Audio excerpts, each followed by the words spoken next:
Hey guys and welcome. I'm finally back with my top 10 tips for Bed Wars, including what I consider to be the most powerful technique in the game. Once again, this guide is aimed towards people who are already good at the basics and want to learn more advanced techniques, but some of these are definitely understandable for newer players too, so I'm sure there's something in here for everyone. If you like my Bed Wars guides, the best way you can support me is simply by subscribing. Now let's get right into the first tip.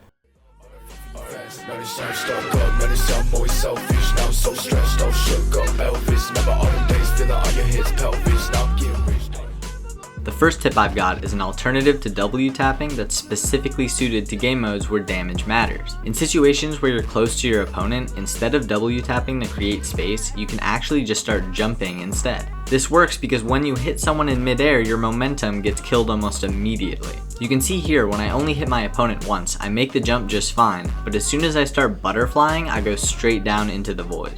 Because of this mechanic, you can just hold W and jump and you'll get a similar spacing effect to W tapping while also getting crit damage every hit. It's also very simple to do, as you can see from this clip of me as a literal 12 star. In this clip, my teammate just called out that the other yellow is invis on our bed, and the guy I'm fighting is up so much damage that he's just trying to stall the fight for his teammate. But when he turns away from me right here, I immediately tap jump to stay correctly spaced and I land 2 free crits. On the second jump, I realize I'm a little too close, so I get a perfect block hit to survive on half a heart and final the guy who thought he had already won the fight a while ago.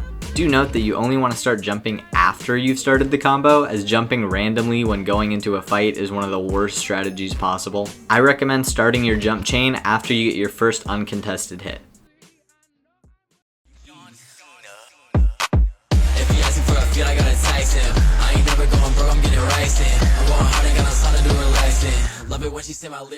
The second tip works off the same mechanics as the first one. If the person you're comboing gets a little too far away, you can catch up to them by jumping forward, and right when you're in range, you S-tap at the same time you hit them to stop all your forward momentum, keeping you safely out of their range and allowing you to continue the combo again with the correct spacing. This tech is super useful on Hypixel specifically, as the knockback is more random and people sometimes take way more than you'd expect. In this clip, I got the last hit on my opponent, but we ended up really far away from each other, so I sprint jump forward to reach him as fast as possible and then S-tap right as I hit him. This causes my forward momentum to die immediately and sets me up to easily finish off the combo.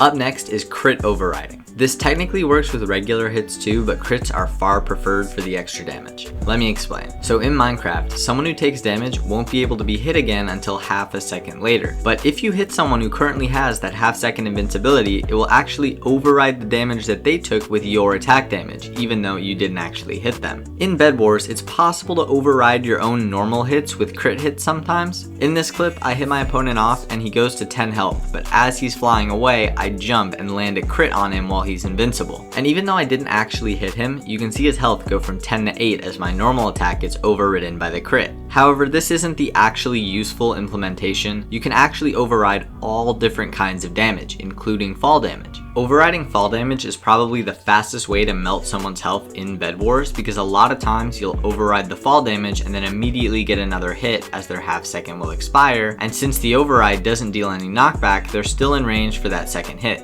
In this clip, I knock my opponent down, and even though they managed to block me off, I jump up and crit them after they take the fall damage, meaning they're on way lower health than they expect, and they're an easy final when they come around. In this clip, my opponent is at 20 health when I hit them into the air. I jump before he lands in order to override the fall damage with a crit, and then I immediately get another hit as the fall damage expires, meaning he goes from 14 health to 1 in the blink of an eye, leading to an easy final kill.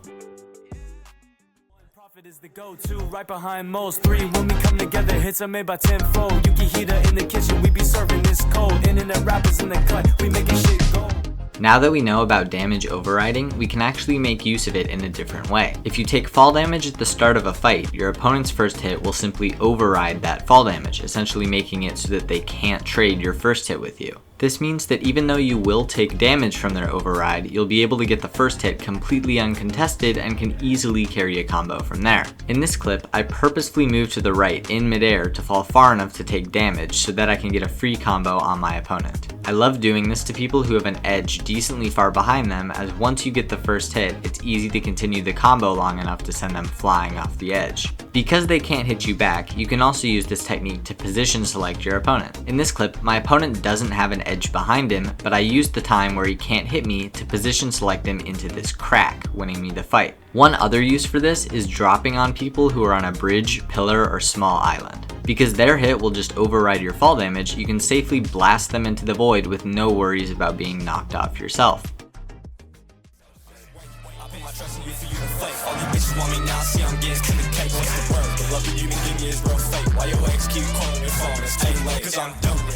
Up next is one of the most powerful techniques for any Bedwars-like game mode. Prejumping works by predicting when your opponent is going to put a block in front of you and jumping in advance. When you get it right, you'll land safely on top of the block, and because they were busy placing it, you'll almost always get a free combo after, since they won't be able to hit you in time. Knowing when to prejump comes from a combination of experience and intuition, but I will tell you guys exactly what I look for in order to predict block placements. The most common time that people try to block me off is when I've gotten a couple hits on them in a row. When they realize that they're losing the fight, many people's instinct is to place a couple blocks in front of me, so I've started anticipating this by pre-jumping after I'm a couple hits into a combo. In this clip, I start a reverse combo on my opponent and then I immediately pre-jump. Once he realizes I'm comboing him, he tries to block me off, but it goes harmlessly underneath me, winning me the fight. The other main thing to look for is when your opponents are holding blocks at weird times, namely at the very start of a fight.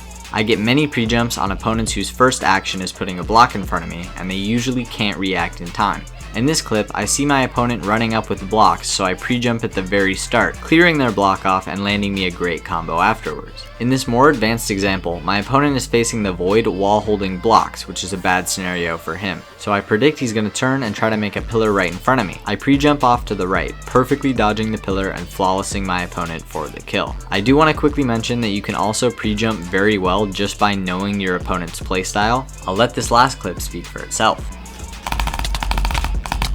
You gotta switch it up, man. Like, you always place a block. Yeah, I'm in my zone. Yeah, they asking how I do this. Right up in a whip. Yeah, I hit it, now I'm moving. Speaking my own language. Yeah, the fans in me are fluent.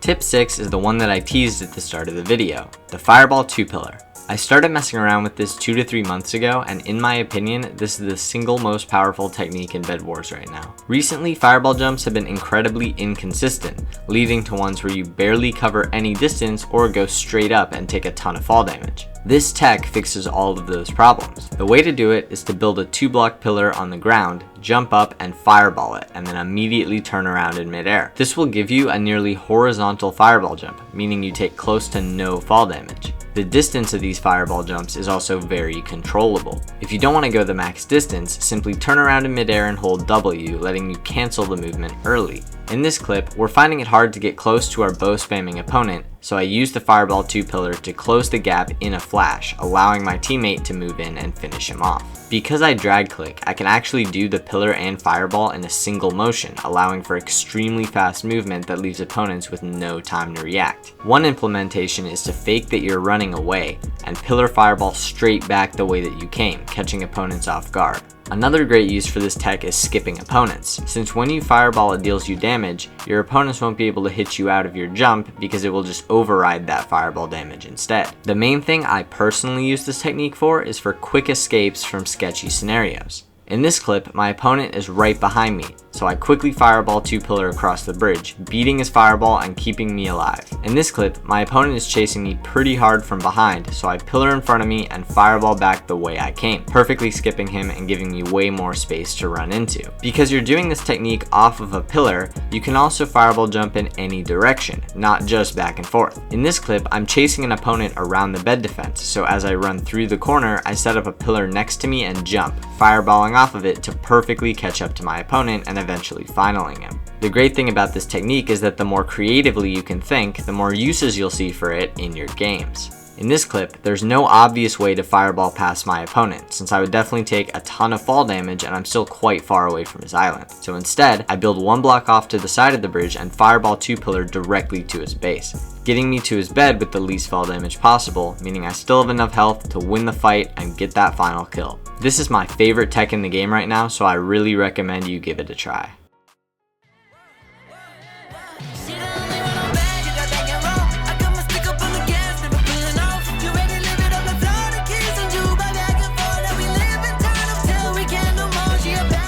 Up next is editing.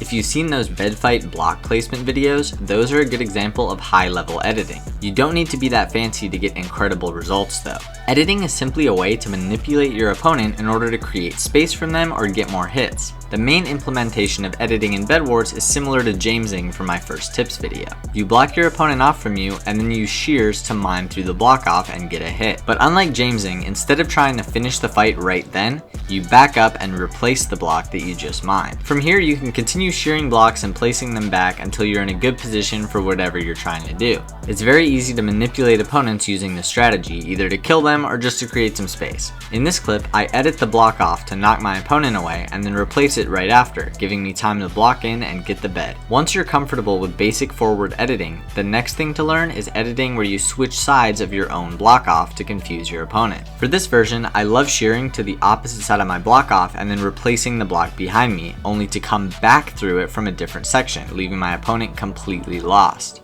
One other surprisingly useful way to edit is editing pillars. Simply placing a pillar and then shearing the top of it as you jump through is enough to surprise even the most experienced opponents. Alternatively, you can make a taller pillar on a bridge and then edit the middle of it to sneak some hits through. For higher level Bedwars editing, try looking for situations where you can manipulate your opponent into an unfavorable position and then surprise them. In this clip, I block off the side of this pillar so my opponent thinks that I'm going to go around it and cuts across to stop me, but instead I just edit through the bottom block, completely surprising him and landing a beautiful flawless. There are more advanced editing techniques like whatever this crazy shape is, but the ones I talked about here are by far the ones I use most often in Bedwars, so mess around with your favorite and enjoy baffling your opponents.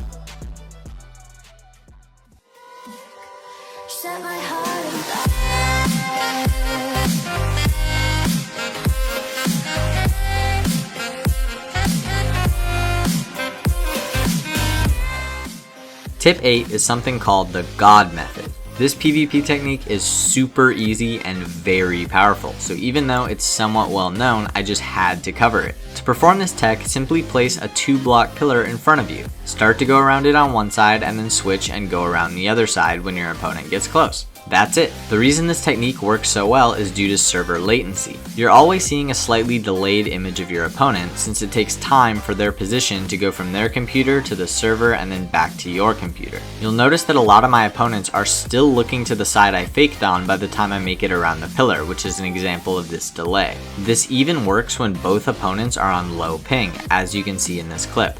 I fake left and go around to the right of the pillar where my opponent is in plain view, allowing me to hit them easily. But on my opponent's screen, this is what that sequence looked like.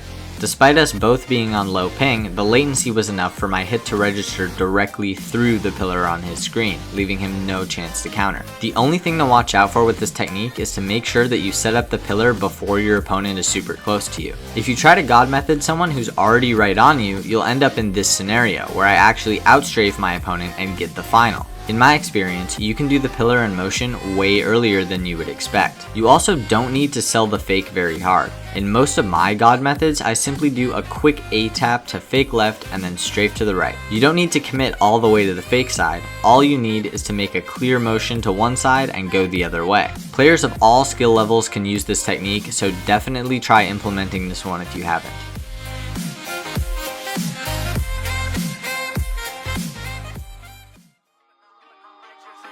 Just pull up and I slide artillery. For boy don't want beef, you want rotisserie. Yo, fish in the grass, she digging me. Told me she a fan, she listening. She said she a fan, she make her own.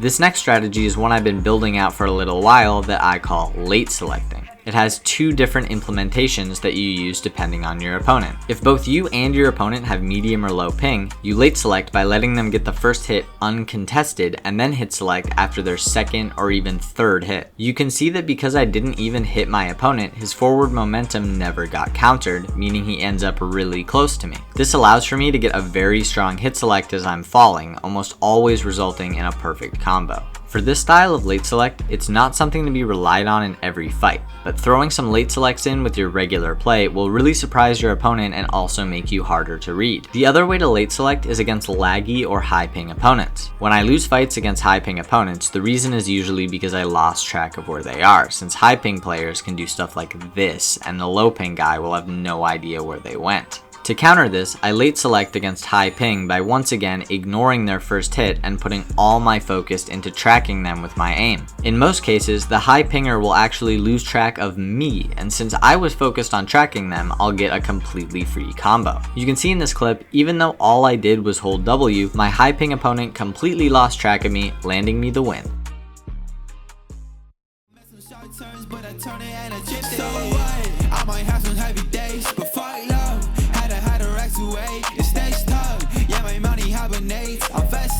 For the last tip, I want to cover some creative ways that I utilize spawn protection, since people seem to always back up into the gen or try to rush and buy a sword from the shop. I see too many people trying to run away by just booking it out of the base, which is easy to counter. In this scenario, I know none of my teammates are nearby, so I want to run to mid. When I respawn, I make it look like I'm about to fight my opponent and then just harmlessly continue by. And since I didn't hit him, my spawn protection doesn't go away, letting me get out safely. You can see that I switch to my sword and begin strafing and even tracking my opponent the way I would at the start of a fight. This makes him counter strafe into the base and away from my escape route since he's expecting us to fight. In this clip, I know my opponent has much better gear than me, so I need to do something special. When I respawn, I pull something similar to a late select on this guy, simply running around inside of him. Since I'm the one with spawn protection, I control when the fight starts, so I stall until I see that he's lost me and attack from there, giving me a ton of free hits and winning me the fight. For this last clip, my opponent has more diamond upgrades than me and the base is so small that I wouldn't be able to get a combo, so I start by running out of the base. My opponent thinks I'm trying to escape, but that was actually never my plan. Instead of trying to make this sketchy jump, I turn on top of the defense. My opponent followed me out and strafed wide in order to fireball the bridge, but he actually sealed his fate. With the bed defense behind me, I can now send him flying into the void, surviving a very sketchy situation. Manipulating your opponent like I did in these clips can be very powerful,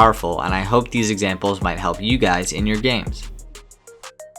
If you watch the whole video, comment "too tipsy" and I'll heart and reply to all comments. These guides really do take months, so please seriously consider subscribing. I mean it. Getting YouTube rank would be amazing and only you guys can help. And if this Bedwars guide does well, I'll make 1 or 2 more. With that, thanks for watching and have a good rest of your day. Like yo bitch, come hearts on my jeans, you ain't never seen this shit. Now I'm up, I got a couple bad bitches on my dick. I've been on my bankroll, you been looking on my shit. Sort of talking, every time I use is one-sided. Getting hella bins.